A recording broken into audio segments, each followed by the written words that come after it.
So we know we're throwing a lot of data at you. We thought we'd just summarize it in some couple of key bullet points.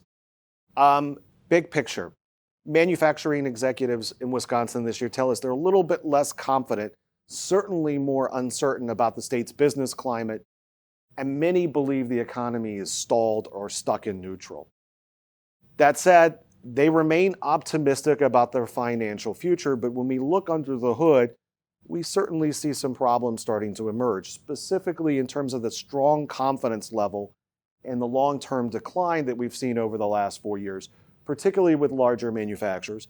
But also when we ask about projected increases in gross revenues, profitabilities, and capital expenditures, they're at the lowest level since 2021. In terms of the concerns, workforce issues top the list for the second year in a row, but the conversation is shifting away from the difficulty in finding and hiring employees to more about growing struggles with retaining and affording the employees they already have. We thought we were done with inflation after the drop last year, but it's bounced back and resurfaced this year. Inflation, along with economic global uncertainty, federal regulations, and cybersecurity threats are the issues where we've seen the biggest increase in concern from 2023. And when it comes to workforce issues, manufacturers are telling us in larger numbers this year that they're embracing automation and increasing investment in that area. And they're also recognizing potential value of artificial intelligence. And then finally, half of manufacturers report investing at least a modest amount in sales and marketing efforts. And for many of them, particularly smaller manufacturers, the primary way they believe they get new customers is through referrals and word of mouth.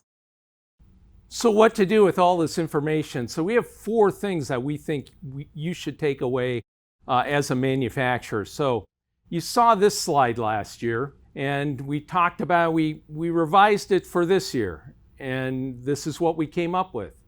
It's the same slide. This chronic workforce shortage that we're seeing in the marketplace is really causing manufacturers to jump in and lean into technology and make those investments that are getting the most out of the workforce that they have, and also investing in the workforce itself. One of the things that we've noticed is that when the toughest step on this journey is that first step, getting manufacturers to make that first investment in technology. And the state has really jumped in to help us with that. They've given us $1.75 million. So if you go through a roadmap with us and lay it out, and there's a piece of equipment on that roadmap that you want to buy, the state will underwrite 20% of that purchase up to a payment of $35,000. So we really think that that's a way to jumpstart some of these manufacturers that are a little bit slow to embrace automation, embrace the technology, and move forward. And we're really seeing that once they do, they double down and they go to the next investment and the next and the next. We also saw that there were really a lot of companies that were under stress last year. And so we looked at this again, and again, the slide looks exactly the same.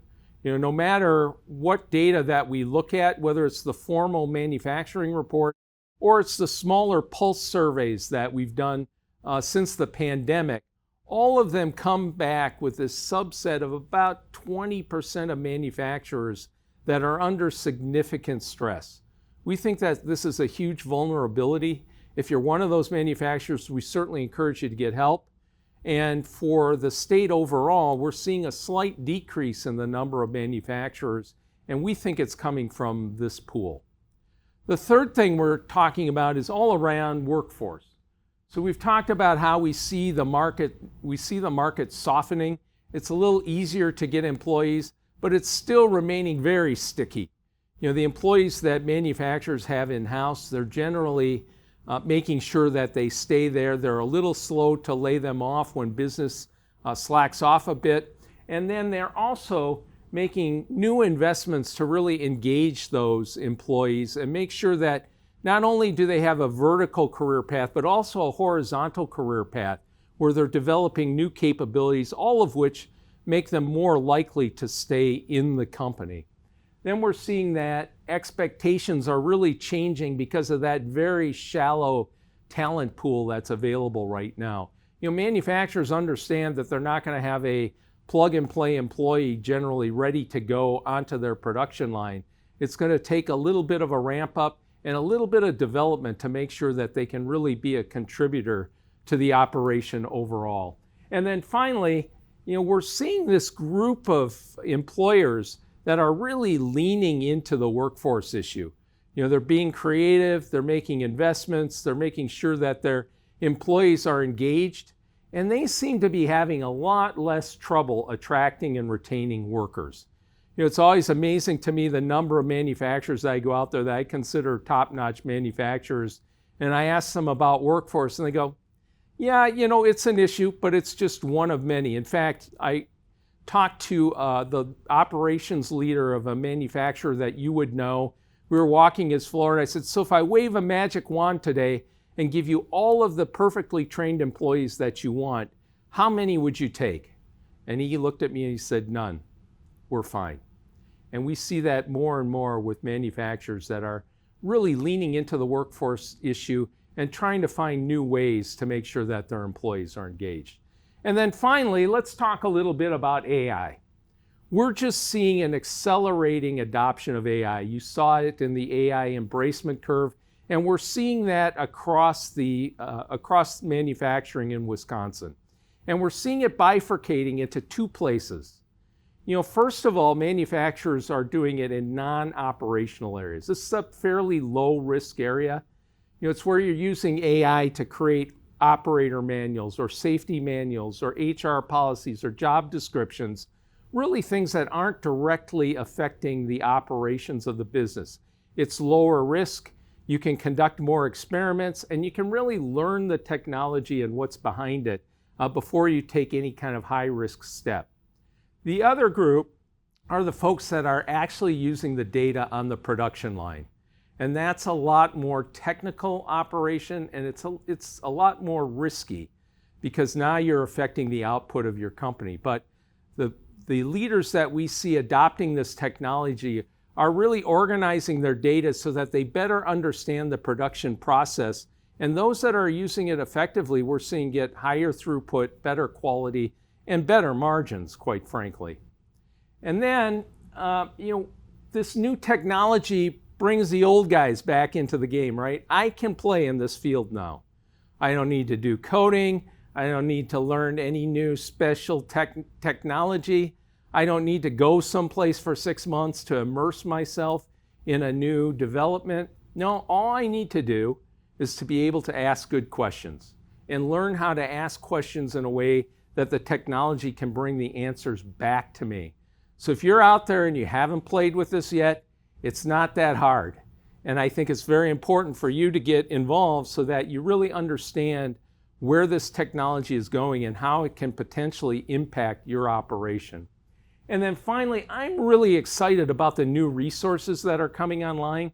We are developing a network of local resources that can really help manufacturers in their own community understand the technology, understand how it can be used, and really use it in a profitable way. I'm also excited about Microsoft's investment in the AI Innovation Lab for manufacturing. I think this is going to have a transformative impact on the state. We're really looking at a way that not only does this technology help the big guys, but we find ways to get it down into digestible bits that create an ROI for manufacturers in small and medium-sized organizations. So I think this is going to be a huge change for Wisconsin in the coming year. So finally, what to do with all of this? We'd suggest 3 things for you. Number 1, invest in your workforce. What we're seeing is really engagement is a key to getting the best performance, getting the best retention, getting really the best attraction as well. And what that involves is really creating an employment brand for yourself. You have to understand why employees should come to work for you rather than your friend down the street. It'll translate in better employees, it'll translate in more committed employees for your operation. The second thing is make sure you're embracing this technology. Work on AI, make it work for you. Tim Gunn, make it work, people. you really have to find a way that it can help your business, even if it's off on the side right now and maybe not on the production line. On the production line, embrace automation. Make sure that you're looking for new ways to make your operations more efficient, more productive, and to get the most out of the workers that you have. And then finally, all of this is much too complicated for any one individual to handle on their own. You need a guide to come through on this. And we believe the Wisconsin MEP network is the best guide for small and medium manufacturers in the state. So if you're looking to push forward on technology, looking to have a more effective production floor, looking to have more engaged employees, the Wisconsin MEP network can be your partner in doing all of that. So in conclusion, I'd just like to thank you for taking this time and going through this data. I hope it gave you a much better picture of Wisconsin manufacturing and what manufacturers are thinking. And if you have any questions about this at all, please feel free to reach out to me. We're always happy to have new discussions about manufacturing. Thank you.